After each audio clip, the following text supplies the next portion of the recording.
Hello, good evening, everyone. It's really good to have Good you evening, joining good Bible evening. studies Good this evening. evening, and we're going to be still looking at the theme of arise and build in confidence. I hope you can hear me okay. Yes, thank you. We can hear you. So as we look at this lesson this evening, we are looking at the lesson of it's around the story, the lives of Ezra, Nehemiah, Zechariah, Zerubbabel, Jeshua. But we'll just read this text first, which is taken from Ezra chapter 3 and verse 10 to 12. When the builders completed the foundation of the Lord's temple, the priests put on their robes and took their places to blow their trumpets, and the Levites, descendants of Asaph, clashed their cymbals to praise the Lord, just as King David had prescribed. With praise and thanks, they sang this song to the Lord. He is good, he is faithful, for Israel endures forever. Then all the people gave a shout. Then all the people gave a great shout, praising the Lord, because the foundation of the Lord's temple had been laid. But many of the older priests, Levites, and other leaders who had seen the first temple wept aloud when they saw the new temple foundation. The others, however, were shouting for joy. The joyful shouting and weeping mingled together in a loud noise that could be heard in the distance. So in this lesson on this month's theme, Arise and Building Confidence, is based on the lives, as I mentioned, of Ezra, Nehemiah, Zerubbabel, and Jeshua, also known as Joshua, not to be mistaken with the Joshua who was Moses' protege. They each have a unique role to play in returning of the people of Judah to Jerusalem after 30 years of exile. Their experiences are detailed in the books of Ezra, Nehemiah, Haggai, and Zechariah. The book of Esther also covers a period during Judah's exile in Persia. So it's likely too that, given the role of Esther and Mordecai, that some of these prominent people knew of Esther and Mordecai. So Ezra is a priest whose duty it was to restore the office of the priestly duties in Jerusalem with regards to rebuilding the temple, including its foundation, restoring the structure of the building to its original design, making ready the different instruments required for worship. Jeshua was a high priest whose duty was to rebuild the Lord's house and make ready the different instruments for worship, including sanctifying them for use and in restoring worship, including the various sacrifices. Nehemiah's returned as a governor. King Artaxerxes had written several letters that gave Nehemiah authority to restore the walls of Jerusalem. And it also gave him access to resources.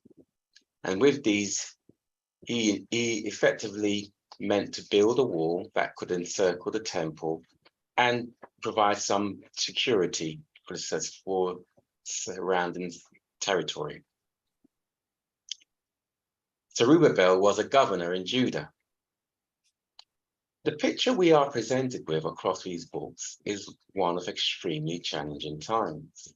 In the text read, we could think this building went up without much challenges.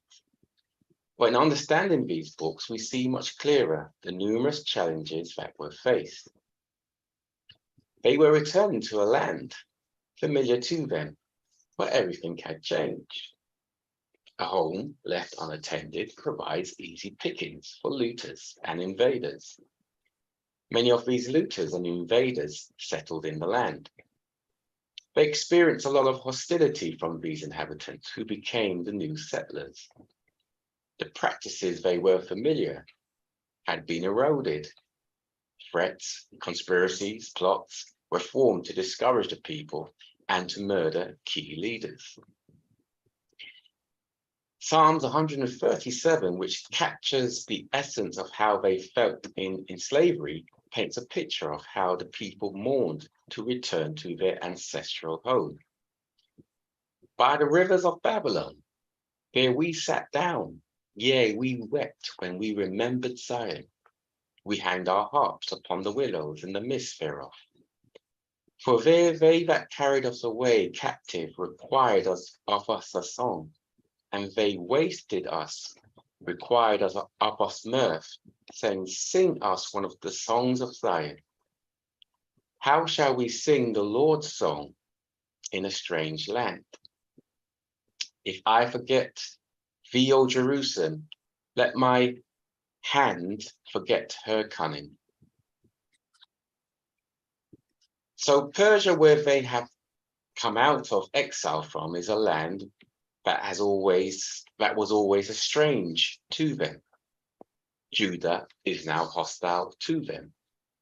They don't seem to have anything that quite looks like their own anymore.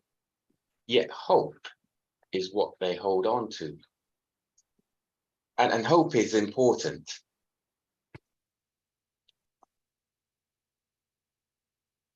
History has taught us that when people are removed, or displaced from their communities, they mourn and are in remorse for what has been lost, whilst trying to keep hold of traditions they know. It's made further worse when they have been oppressed and mistreated. These people will go to great lengths to replicate the communities and way of life that is familiar to them. It does not matter whether it's the Jews during and following the years of the Holocaust, the Aboriginals of Australia, the American Indians in the US, the Windrush generation arrived in the UK, and in recent times, the Ukrainians oppressed throughout Europe. You know, as we know and have great experience of, those communities which have come to the UK not only brought their diversities, but also their foods. And so many of the grocers started to cater for a lot of the foods that these different nationalities like to eat. Many who have settled in countries to work one day dream of returning to the land of their birth, and many go to great lengths to see that dream come true. Hope keeps in view the purpose of what we put our efforts into. Confidence is what we need to keep moving forward. It's an inner peace or assurance that you're moving in the right time, in the right direction, at the right pace to achieve the next milestone. I'll say that again. Confidence is what we need to keep moving forward. It's an inner peace or assurance that you're moving in the right time, in the right direction, at the right pace to achieve your next milestone. Romans 8:25 says, but if we hope for what that we see not, then do we with patience wait for it. And also in verse 28 of that first book of Romans, and we know that all things work together for good to them that love God, to them who are called according to his purpose. So we need hope, because hope is what keeps in view exactly what we are looking for. And patience is what allows us to wait for it. And it's not about going as fast as you can either, or about knowing all the facts. Again, this is from Ecclesiastes 9, verses 11 to 12.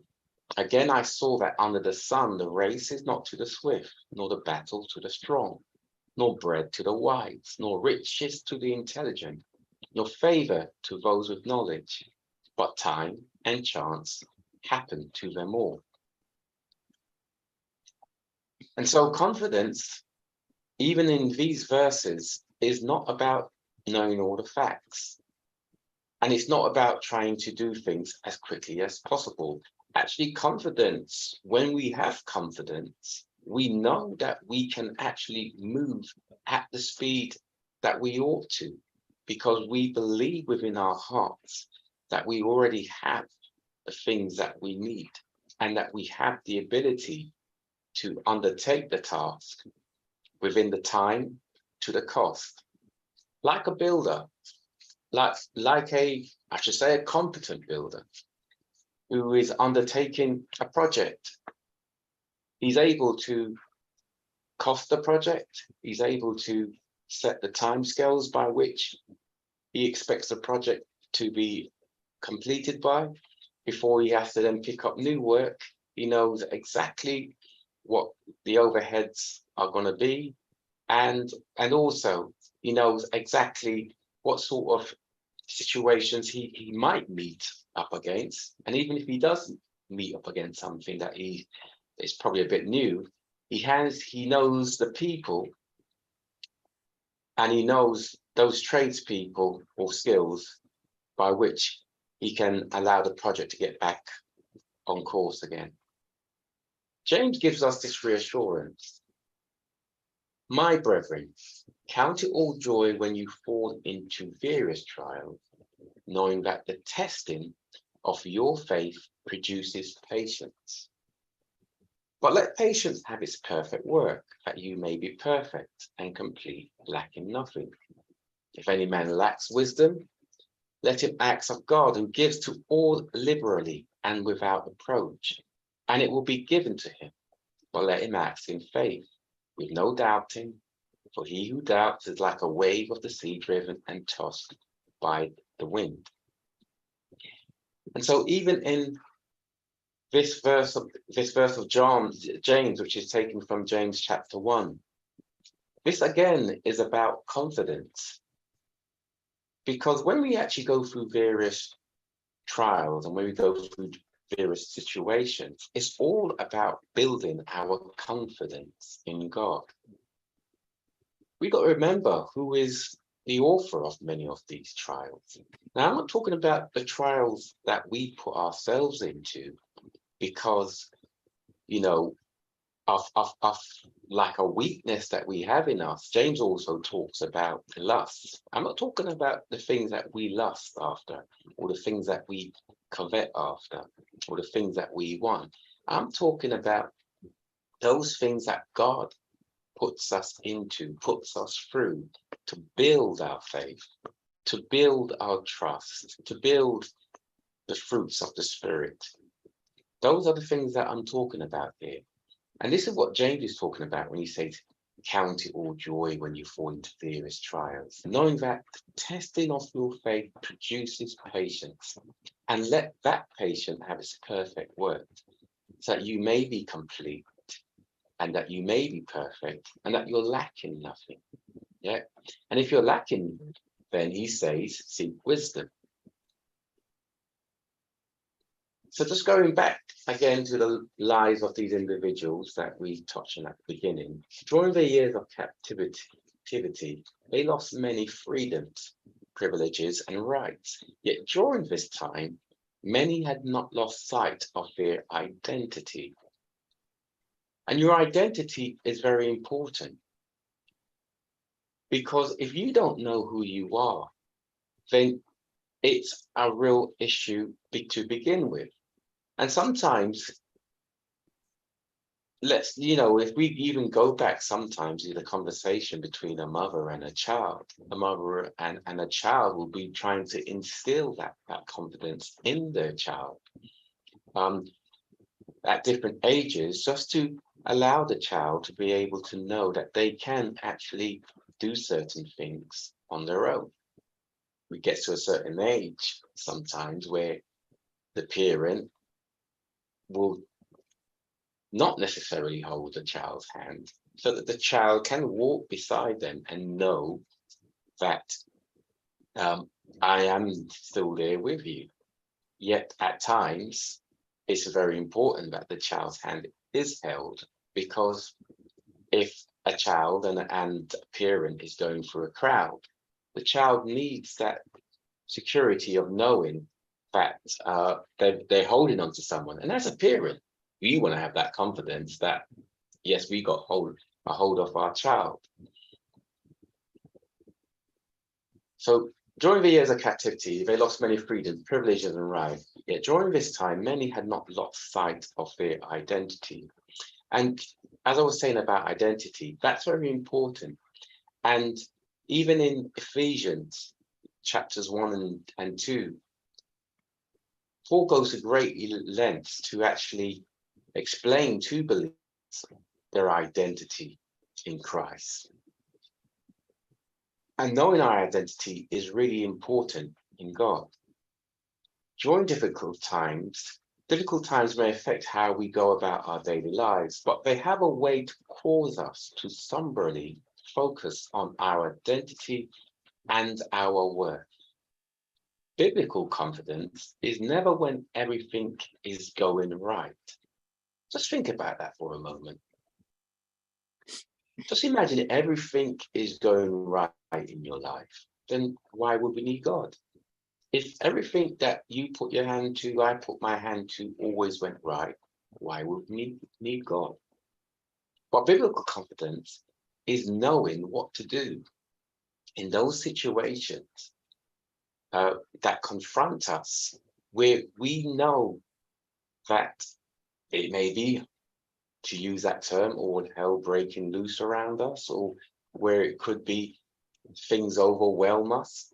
The Psalms, many of the Psalms express that language of things overtaking us, things overwhelming us. You know, the pangs of death, or, you know, surrounding us. So biblical confidence is never when everything is going right. And in Philippians 4:5-7, it says, do not be anxious about anything, but in everything by prayer and supplication, with thanksgiving, let your requests be made known to God. And the peace of God, which surpasses all understanding, will guard your hearts and minds in Christ Jesus. And so God is actually helping us to have confidence about those situations in which we find ourselves in, which we find overwhelm us. God is giving us a command. Don't be anxious about anything. He's also saying what we should do. Pray, and with supplication. And he's also added into it that we ought to give thanks, because our answer's already on the way. And finally, what does God say at the end of it? We ought to have peace. Excuse me. And that the peace of God, which surpasses all understanding, will guard your hearts and your minds in Christ Jesus. And so confidence in God is what gives us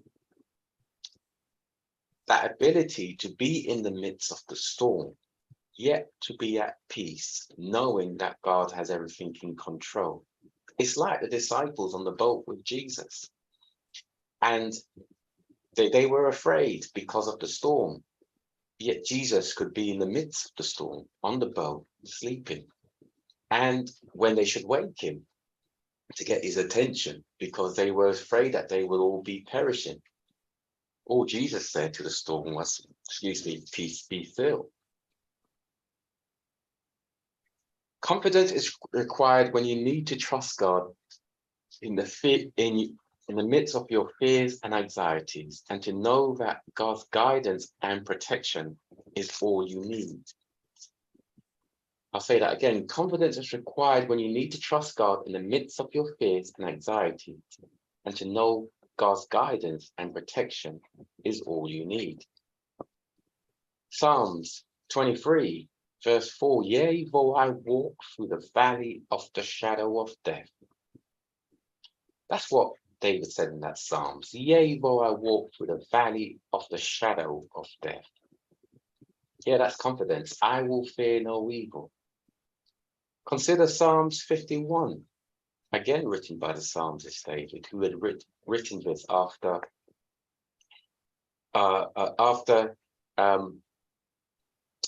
sinning with Bathsheba. Have mercy upon me, O God, according to thy loving kindness, according unto the multitude of thy tender mercies. Blot out my transgressions. Wash me thoroughly from mine iniquity, and cleanse me from my sin. For I acknowledge my transgressions, and my sin is ever before me. Against thee only have I sinned and done this evil in thy sight, that thou mightest be justified when thou speakest, and be clear when thou judgest.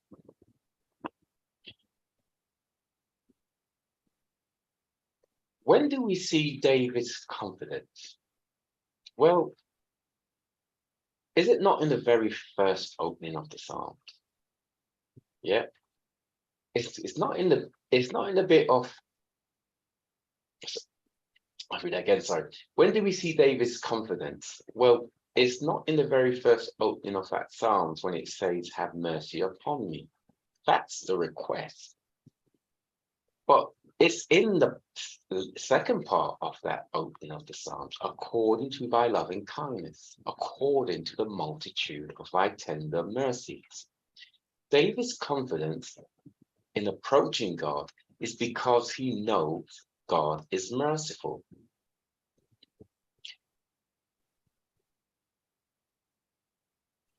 When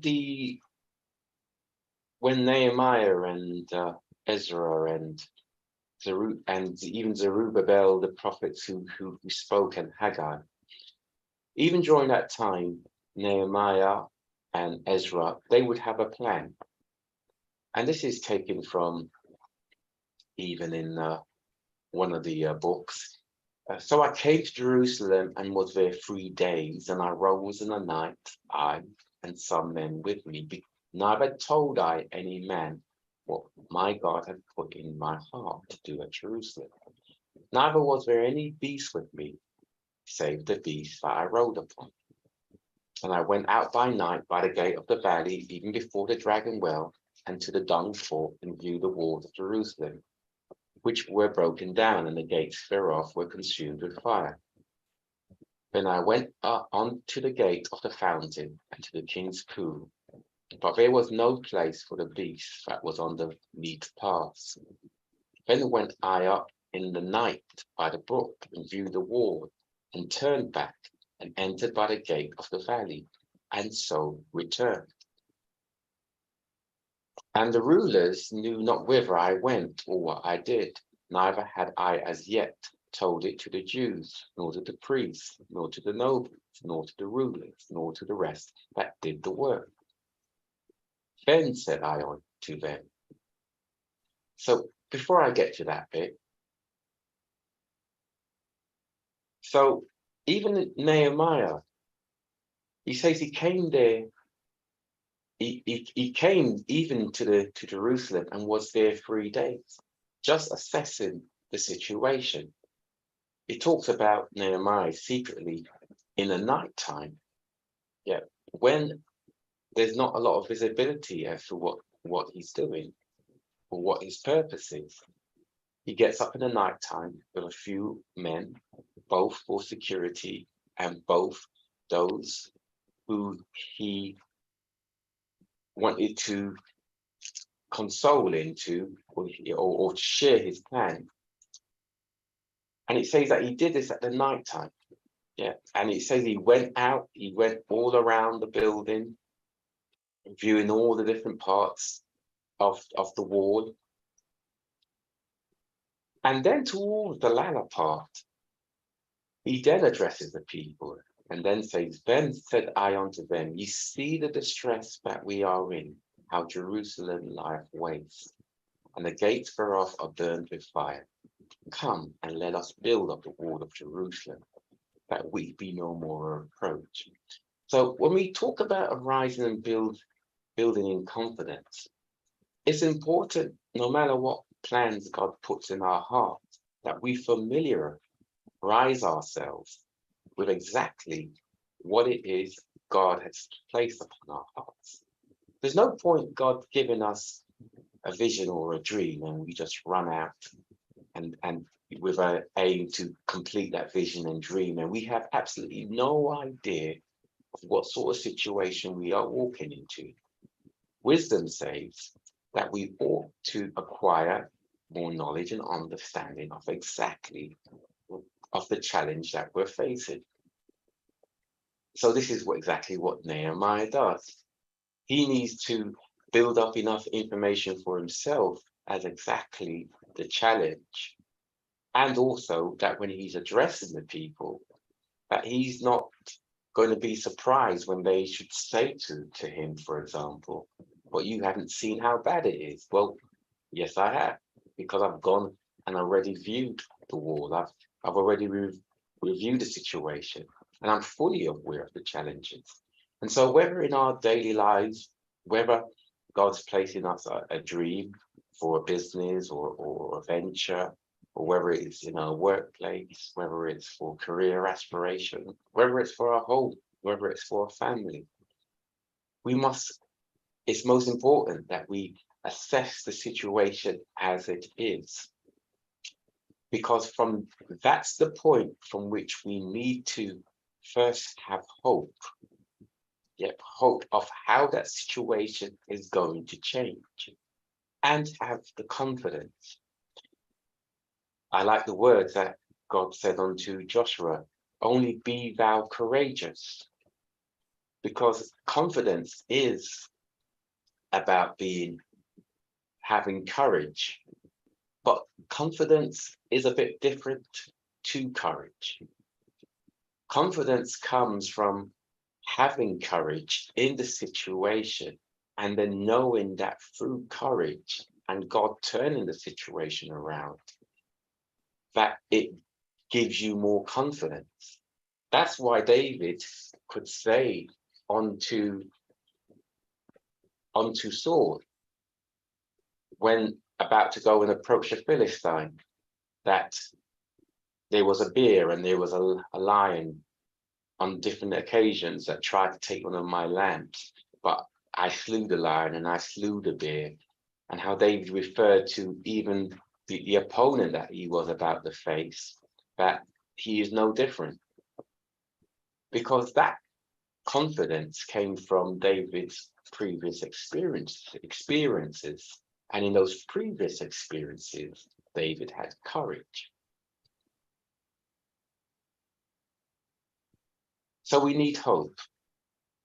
And there's times when we feel like we're at rock bottom. Both Ezra and Jeremiah were like contemporary. Jeremiah was more at the beginning of the exile, whereby Ezra is towards the end of the exile.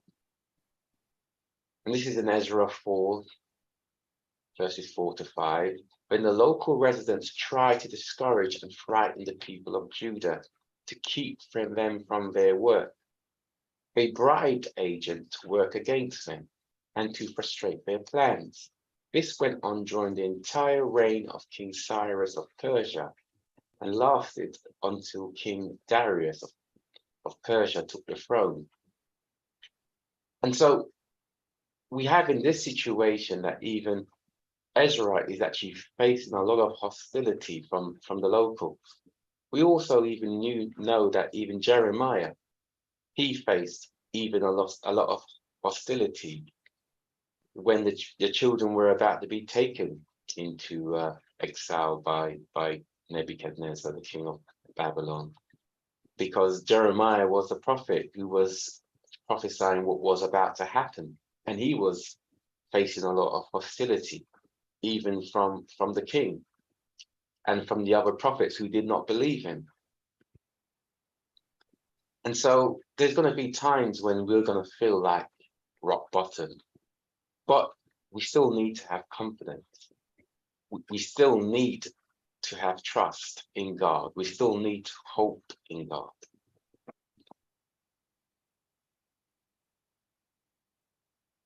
As I was mentioning, even about Psalms 137 and about the rivers of Babylon, and when we remember just how they felt and the situation in which they were in, And also, they must have been thinking many times about the land that they left.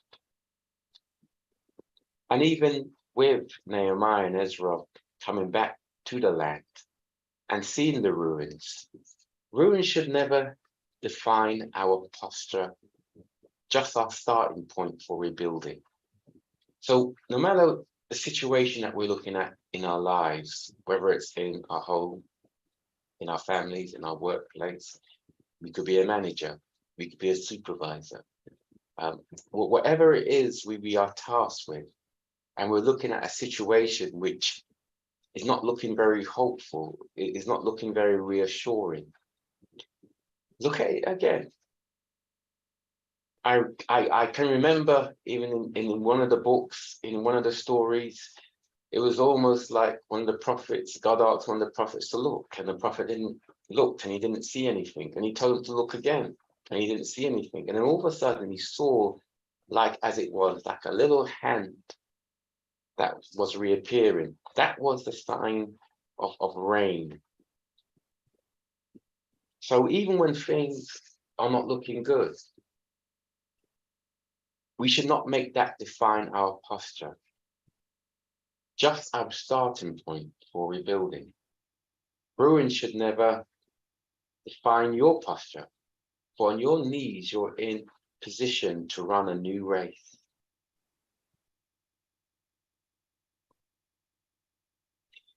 Imagine an Olympian, 4 years of training to get a hamstring on day one of the Olympics. So what does that Olympian do? Do they just put it all aside and let it discourage them?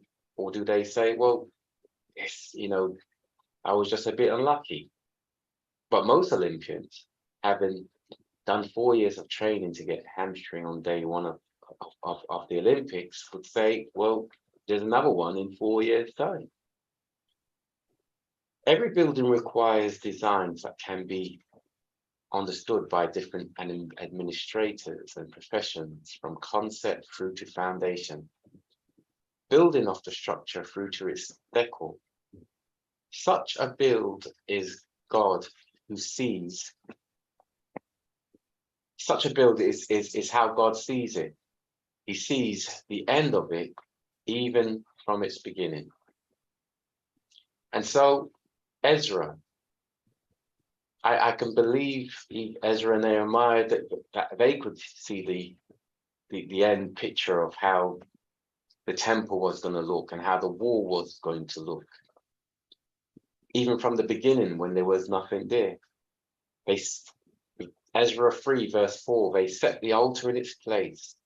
For fear was on them because the people of the land, and they offered burnt offerings on it to the Lord, burnt offerings morning and evening. And so we can see that with this picture, they start to build, even though there's a lot of fear from a lot of the people in the land, but yet they still built it. And so we ought to build. We ought to build, and all the while building, giving God thanks, while still praying, taking nothing for granted. We got to remember too that the work that we commit ourselves to, that others are dependent on us. And so we ought to take even more confidence from the fact of knowing that whatever we put our hands to, it's not just about the work that we do, but it's about the work that we do for God. And so, as I'm about to close this lesson about arise and building confidence, it's just a reminder that we need to rise and we need to build. And even though the situation that we're facing might not be what we'd like it to look like, it might not be rosy, it might not look very pretty.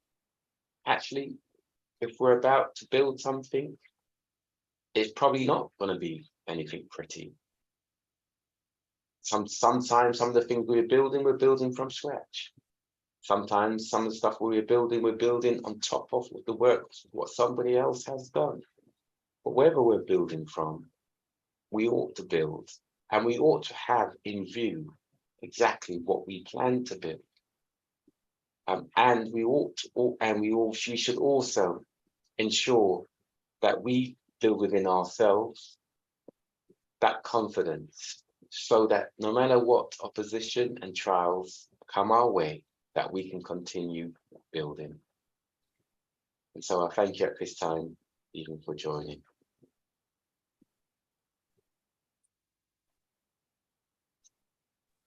Thank you.